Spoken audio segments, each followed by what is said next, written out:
everyone, Leanne here from Kingdom Blogger. So today we are going to be talking about Etsy SEO.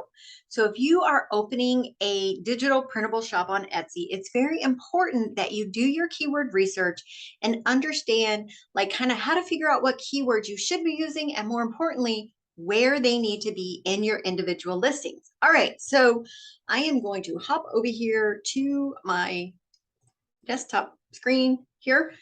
So the tool we're going to be using, many of you probably already have and are using it for your website. So it's called Keywords Everywhere. It is a browser extension that gives you information on every single query. So we've been using it in Google, but it also works here on Etsy. So in the settings for Keywords Everywhere, just click on that settings word. You probably turn these off. So when you first set it up, if you've been following me for a while, I said only have these certain ones on so that you don't waste credits. But now it's time to turn some of those on. You can use this inside YouTube and many other platforms. But today we're going to turn on the Etsy settings. So you're going to scroll down to supported websites and you're going to toggle on the one for Etsy. Now there's some other ones related to Etsy that should already be on because they're combined. So the show find keywords button, that applies to all of these together. So I already have that one on, as well as the autocomplete should already be on. And that's when you start typing something in the search bar and it gives you the drop down and it has the metrics in there. All right, so that is good to go. All right, so let's get started. So whatever it is that you're going to be creating, are you doing like prayer journals? You're doing Bible study type lessons, worksheets, whatever, planners, homeschool, educational, whatever it is, that's going to be the basis of your starting keyword search here. So we're just going to go with something simple. Let's do, and so you start typing this up and you can see everything with prayer right off the bat, but we're going to do prayer journal. And you can see here we have printable comes up with about a 210 per journal for men, for women. Templates, that's a big one. So let's go ahead and go with that one. So I'm just going to click that. And so I guess the starting point is figure out what words, what keywords people are typing in the most to look for the thing that you're offering, right? So what you call it, maybe more people call it something else. And so you really want to find the best way, the best word choices to use that the majority of potential customers would be typing into that. And that's what I love about Keywords Everywhere, because it gives you an average monthly volume for every single search you do.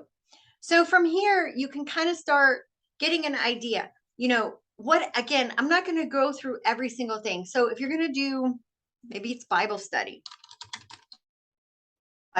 printable, Bible study journal, guide, Bible study guide, right? So notebooks, sheets, we see that one here. So a lot of these are kind of the same way of saying the same, or different ways of saying the same thing, or it can give you more expanded ideas of instead of creating one big bundle, Bible study bundle, maybe create individual products for each piece of it, right? Because we have sheets being looked at 480 a month, templates, like template to get started with your Bible study. So if this is your gift and you create all sorts of Bible study related resources, this is your starting point for figuring out exactly what products you should be creating. The thing I see most often that happens is we create a product without actually doing the market research first. You should never create a product just because you think it's good and you think people need it. You have to go and do the research to find out what they are looking for and create products based on that information. I've seen so many people create some really amazing products, but unfortunately it wasn't a product that people are actively searching for, and therefore it never really made any sales. So come in here, whatever it is your passion is for creating.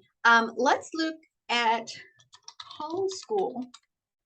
We have homeschool planner, printables, schedules, planner printables, report cards, right? Lots of different things. So if your thing is homeschool, we can actually go a step further with Bible study, Sunday school, crafts, lessons, Sunday school lessons. And I use the term Sunday school because a lot of times you might be doing Bible study stuff for kids, but kind of pre-COVID, if you will. Mostly it was ministry leaders looking for this stuff, Sunday school teachers. Well, now real like normal people, regular moms are looking for this stuff too. And so if you have a passion and you have that creative bug for creating these things, there's definitely a market for it. Other things, planner 4, right? Type in the 4 so you can see if you're a planner girl, a person that just loves planners. There are so many types of planners that people look for in here, from gardening to home to, school, college, just different things. And so the planner printable niche is huge. Let's see, what other things do we have? Education printables. There we go. Education printables. And you can go and see kind of different things here. And from here, you would actually do your more specific research. Let's see, letter A, activity, or you could even do preschool activities, right? Activities, and then kind of go from there. Again, you have to come in here and do the research before you create the products. Okay, so let's go back to, I don't know, let's do prayer journal printable. So we're just going to kind of go with this one as an example. Okay, so in your listing, there are a few places where those keywords, the SEO is important. Number 1 is your title. Number 2 is the product description. And number 3 is the tags that you use. You have 13 tags you can add to it. And so how do you figure out like okay, so number 1, you've already seen the keywords showing up in the drop downs, and some of those are related to the same product. They're just said different ways. So that's kind of your first indication of keywords you should be using, especially in the description part of the product, right? Make a good keyword rich description in the upper section of it before you actually put your cut and paste stuff. And if you don't know what I'm talking about, please watch the other video about how to upload a listing. You have certain things that you want to have on every listing, like your contact information and the instructions for download and all that. But above that, you want to have a very good key-rich description that explains what the product is and get those really good keywords in there. Notice I keep saying keyword. Those are important. But also in your title. So let's look at the titles here. So prayer journal printable. So what we're going to do, whatever search we're doing, we're going to look at page 1 results, just like we do in blogging. If you've been, doing the Christian blogging thing, you kind of look at everybody on page 1, what's common, like what are they doing, right? Your title block has, I believe, 140 characters. So your title should not just be prayer journal printable. That it's very basic. You want to expand upon that. As you can see here, this first one, prayer journal printable, divider, soap prayer journal. So this one's specifically for soap. Here's another one, printable prayer journal / daily prayer journal / Christian printables. Multiple good keywords in that title. Put those keywords, especially the word printable or digital, because that's going to help it get indexed when people use those words in their search terms. Okay, so your title. Then, of course, your description. We've already talked about that. A good keyword-rich description that includes what it is, using a lot of good, juicy words. If there's multiple pieces to it, maybe itemize, like you get this, this, this, and this, how they can use it, and so forth. Now, the tags are the kind of very last thing that you add to your listing before you publish it. And so when I first started my channel several years ago, I actually played around with tags over the course of a few months. I would use some. If I didn't really see much happening, I would go in and kind of edit them a little bit and how I found what tags I should consider using is simple. We go to the page 1 placeholders, right? So here we are on printable prayer journal printables. I have no rhyme or reason to this. I'm just opening any of the ones that are up on here to show you. So we'll just start with the first one.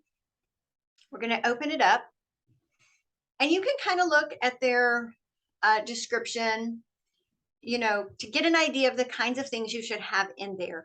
Like they're pretty consistent across all of them with some variations. And so But if you scroll down to the very, very bottom of the listing, you have explore related searches and explore related categories. Okay. This section here is where I would get the ideas for my tags. And so prayer journal, Bible study journal. So this is all the tags this one's using. So I'm not saying come in here and copy all these tags. What you want to do is get a good, so there's 6 showing right here on the screen. I would maybe open each one up and then look for common ones among all 6 of them. In other words, each one of these may have a few different variations, but which ones do they all have in common? And that would be your starting point. And so what I would recommend doing, if you're going to be uploading a lot of products, especially if you have different, like say you have prayer products and you have Bible and journal, different things, get you a spreadsheet, Google Docs or Word or whatever, and just make you a tag bank. So anytime I upload something that's considered a prayer journal, I always want to use these tags, right? Anytime it's a Bible study worksheet, I'll use these tags and so forth. And that way you already know what tags you need to put on that particular listing. And then always use those tags for that type of listing. Now on the bottom one, you have, what do you call it? Your, the materials used. Those you can kind of just, wing it. It's digital, it's printable, it's a PDF, it's a digital download, things like that. Those aren't really, I guess you would say those aren't really the SEO, but your tags are. And so utilize all 13 tags when possible, right? The more that you can get in there, the better. I have coloring pages, scripture coloring pages. And so, you have Bible study and scripture, using both variations of keywords with scripture and Bible verse in it, because some people say Bible verse coloring pages, some people say scripture coloring pages, and so forth. So that's kind of it. SEO for Etsy is actually pretty simple. It does take you a little bit of time to come in here. Before you even get started with opening your shop, I would just come in here with keywords everywhere and start doing the keyword research for the types of products that you are wanting to create, using your keywords everywhere, the drop down, to give you more ideas based on your base search, and then go in and look at the different listings. Another thing you want to keep in mind, this is not really SEO, but look at the presentation. I mentioned that in the last video, how they're presented as you're scrolling this feed. Which ones are you most likely to click on? They're all prayer journals. So why would you click on one over the other, right? Some, putting this nicely, their presentation's a little boring. And I would probably skip over them just for the presentation. It could be a really great prayer journal, but there's nothing wow about the presentation. You got to wow people. You have a whole feed here of images and they're all vying for your click. So when you create your mock-ups, it's really, really important that you take note of the things that you probably wouldn't click on just because of how it looks. And then what elements look really, really well. This one here, Ladies Drawing Night, this is Teresa. She's a friend of mine. Hers are beautiful, right? They have different graphic elements on it. She has your little stickers, different fonts, the way she has her overlay, the mock-ups laid out. It's very beautiful, very inviting. I would probably click on that, and not just because I know her. Like when I first saw these, I didn't know that was her. I actually had to squint down. And I was like, oh my gosh, that's Teresa's. But there's other ones that really stand out to me because of my visual preferences. And I would click them over the other just because of how it looks. So SEO is important to get it on page 1, but those cover images are also, the visual presentation is that last step to getting someone to click on your product and then hopefully buy it. So anyway, I hope this was helpful. I know it went kind of fast. SEO is a lot easier here in Etsy. Again, you may have to play with it, kind of go in every little bit if you're not seeing progress. And some have asked, how long does it take? There's no answer to that question. Just like the same thing I tell you with your blog, right? How long will it take a blog post to rank? There's too many factors involved to give an actual answer to that. In Etsy, it is a marketplace. You are one of probably millions, hundreds, thousands, I don't know, people creating similar products. And so how long it takes to rank, you have to take in the competition of the product. Like Is it a popular kind of product that a lot of people are creating? Is, you know, your SEO really good? Is your account brand new? It's going to take you a little longer to establish your authority, just like with a website. And so all I can tell you is when I started mine, I think it's been 3 years ago, the one that I no longer have. It was between 5 and 7 months when I suddenly started seeing sales happening, and I would go in to do research and find my listings on page one. So between 5 and 7 months, just based on my own experience. But again, that was specific to the products I was creating. It may take longer. And honestly, it could take longer now because I've been, coaching more and more people into creating Christian printables. So there's more of them on there, more people doing it the right way. So the competition actually for me and my new profile may be a little more steep right now than it was 3 years ago. So again, you just have to put the stuff out there. Don't come check it every day. Don't be that person. Like, have you ever planted like a seed in the garden? You're like, this is me every day after I plant the seed, waiting for the plant to grow, right? Don't be that person. Just put the stuff in there and then go back to the other projects that you have, whether it's building your website, specifically blog content, or maybe you're doing a YouTube channel, or just create more products, right? Get more products in there, more variations of the same product, like same product, but maybe different color palette.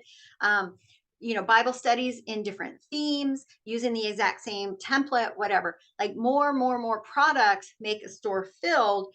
And, that is a better use of your time than sitting there watching the analytics. So anyway, I hope this was super helpful. Be sure to like this video, follow us here at Kingdom Bloggers. If you have any questions, drop your comments below, and be sure to also join my Facebook group. The link is below here, as well as the other videos in this series about Etsy. All of those links are below. So again, I would love to hear from you. Let me know what's going on. Let me know what products you're creating. Once you get your store up and running, let me know about that too. I would love to let others know about it. I am all about promoting other Christian creators. And so, yeah. All right, guys, I will see you all in the next video. Bye-bye.